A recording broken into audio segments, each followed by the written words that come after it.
Matin. 7h38, vous écoutez bien Europe 1 Matin, très bon réveil à tous. Alors que la vasque olympique vient de s'éteindre à Paris, quelles retombées ces Jeux olympiques auront-ils sur la pratique du sport à l'école ? Les médaillés d'or vont-ils susciter des vocations ? La performance du sport français commence-t-elle d'ailleurs à l'école ? Le pari d'une nation sportive voulu par Emmanuel Macron est-il en passe d'être réussi ? Ou bien au contraire, ces médailles sont-elles l'arbre finalement qui cache la forêt d'un sport qui reste encore le parent pauvre de l'éducation ? Et on en parle avec Olivier Giraud, président de l'UNSS, Union nationale du sport scolaire. Bonjour Olivier Giraud. Bonjour à tous. Merci d'être en ligne ce matin sur Europe 1, ancien champion du monde, champion olympique avec l'équipe de France de handball, faut-il le rappeler. Je voudrais vous rappeler une petite anecdote, Olivier Giraud. Il y a 3 ans, au lendemain des Jeux olympiques de Tokyo, le ministre de l'Éducation nationale, Jean-Michel Blanquer, avait salué ici même sur Europe 1 les performances des athlètes français en soulignant que le sport à l'école était souvent à l'origine des résultats. Et à l'époque, mais alors, plusieurs sportifs de haut niveau lui étaient tombés dessus en affirmant que le sport à l'école restait le parent pauvre des programmes et que ça n'avait rien à voir avec les performances olympiques. Alors qu'est-ce que vous attendez, vous, Olivier Giraud, de ces JO sur la pratique du sport à l'école ? J'en attends beaucoup, mais juste une petite précision, je ne suis pas le président du sport scolaire, vous venez de... Oui, pardon, directeur national, oui. Directeur national. Très justement, Jean-Michel Blanquer. Oui. Jean-Michel Blanquer était le président et c'est lui qui m'a nommé il y a 3 ans à la tête du sport scolaire. Ouais. Écoutez, ce que je disais à l'époque au ministre de l'Éducation, c'est que je ne sais pas si le sport scolaire a fait de moi un champion olympique. Mais par contre, j'ai commencé la pratique du handball dans le sport scolaire, comme beaucoup de sportifs. Certains non, ça dépend aussi des sports. Ouais. Mais par contre, je sais ce que le sport scolaire a fait de la personne que je suis aujourd'hui, parce que on parle souvent de la pratique sportive, mais il faut aussi apprendre aussi. On en parle souvent les valeurs qui vont avec la pratique sportive. Et si on doit donner un bémol sur la manière de faire du sport à l'école, en tout cas par rapport aux fédérations délégataires, ce sont des professeurs de PS qui ont Bac+5 et qui travaillent sur la psychologie de l'enfance également dans leurs études, qui donnent ces cours. Ouais. Donc c'est du sport par l'éducation, mais aussi de l'éducation par le sport. Ce qui est important sur le sport scolaire, c'est que ces enfants, par rapport au sport professionnel, ils ont besoin de vitrines. Je l'ai toujours dit, le sport professionnel est une vitrine qui permet à donner l'idée à des jeunes de pratiquer un sport, de découvrir quelque chose qu'ils n'auraient pas pensé à eux-mêmes. Donc le sport professionnel est déjà là pour ça, sur nos territoires, avec nos clubs professionnels, avec nos fédérations françaises de tout sport. Mais quelle vitrine sont les Jeux Olympiques. Ouais. Alors, justement, qu'est-ce que vous en attendez alors, à la rentrée des classes ? Est-ce que vous pensez qu'il va y avoir une nouvelle dynamique finalement pour le sport à l'école, au collège ou au lycée ? Alors, on va parler de 2 choses. Il y a la dynamique économique, ouais, et la dynamique qui vient de la volonté tout simplement des parents, des élèves à s'engager. Celle-là, elle sera automatique. Vous le savez très bien, lorsqu'on sort du Tour de France, vous voyez 10 000 personnes de plus qui font du vélo le dimanche matin. Ça dure pas longtemps, mais c'est vrai. Lorsqu'il y a le tennis, c'est la même chose. Cette vitrine dont je vous parlais. Aujourd'hui, il nous faut nous préparer dès la rentrée à un engouement autour des sports, parce que le sport scolaire, c'est 100 sports qui sont proposés aux élèves. Donc, ils vont avoir le choix. La natation, et on en parlera, ça veut dire que il faut par exemple bien sûr accueillir tous ces jeunes, ouais, apprendre à nager, c'est quelque chose de très important dans le sport scolaire. Aujourd'hui, il faudra regarder avec les collectivités territoriales comment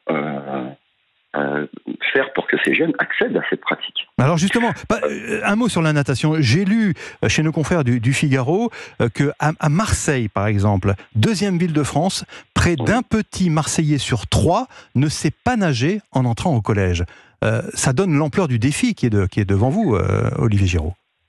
Ça, c'est un défi national qu'il y a depuis toujours. La natation, c'est vraiment quelque chose de particulier. C'est une des premières causes de mortalité de la jeunesse. Donc, il y a le sport et il y a la prévention. Et la natation, c'est aussi en termes de prévention qu'il faut l'aborder. Ouais. Je ne vais pas vous mentir, j'ai appris à nager à l'école aussi. Bah oui. Donc c'est quelque chose qui est d'utilité publique et qu'il nous faut travailler, comme le savoir rouler, le savoir nager.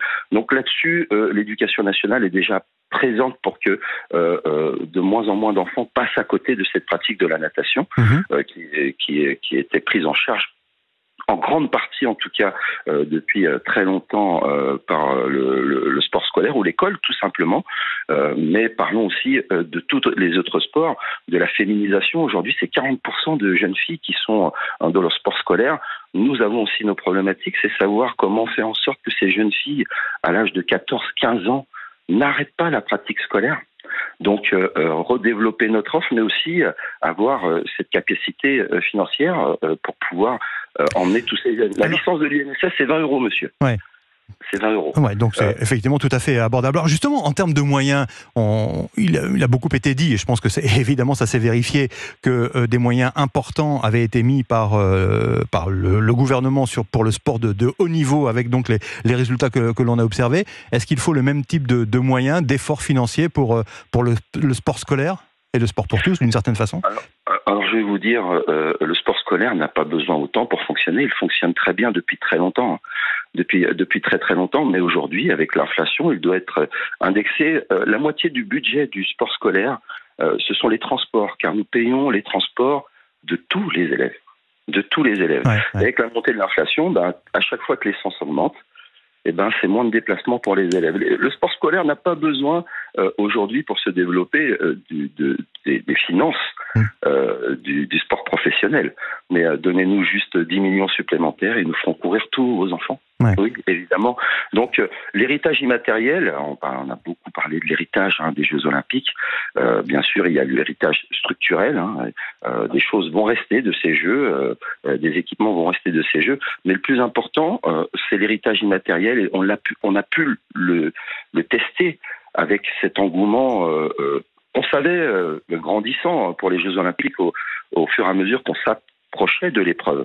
Mais on n'aurait jamais imaginé que la France, nation sportive, ce sont les Français qui ont montré que la France est une nation sportive. Oui, parce que quand on parlait de la France, nation sportive, pardonnez-moi, Olivier Giraud, on ricanait un petit peu il y a quelques années, hein ? Oui, parce que finalement, comme le disait bien Tony Estanguet, la France est un pays de râleurs qui regarde souvent le verre à moitié vide. Mais dites-moi dans quel pays vous pouvez prendre une licence, vous, vos enfants, vos grands-parents, à côté de chez eux, à moindre coût. La France permet ça. Ouais. N'oublions pas une chose, par exemple, on parle souvent du financement, le financement par exemple du sport scolaire, la mise à disposition des professeurs de PS le mercredi pour faire courir tous les enfants de notre population. C'est aux alentours de 400 millions qui sont mis depuis très longtemps, mais qui ne sont pas dits pour pouvoir avoir ces professeurs. Après, la pratique elle-même nécessite aussi d'analyser territoire par territoire les besoins. On le voit avec les futures élections des fédérations qui vont arriver, où 50% des votes seront les votes des licenciés. Aujourd'hui, il y a un retour naturel qui doit se faire vers le sport de territoire. Parce que nos petits champions, c'est de là qu'ils viennent. Ils viennent de tous les territoires français et ultramarins. Et donc, donnons la capacité aussi, à la fois au sport scolaire, mais à la fois aux fédérations, aux services déconcentrés des fédérations, de pouvoir développer le sport sur les territoires au plus bas, au plus proche des clubs. Et ce sera le véritable héritage de ces Jeux Olympiques de Paris 2024 dont on souligne le succès depuis hier. Merci infiniment Olivier Giraud d'avoir été en ligne ce matin sur Europe 1, directeur national de l'UNSS. Bonne journée à vous.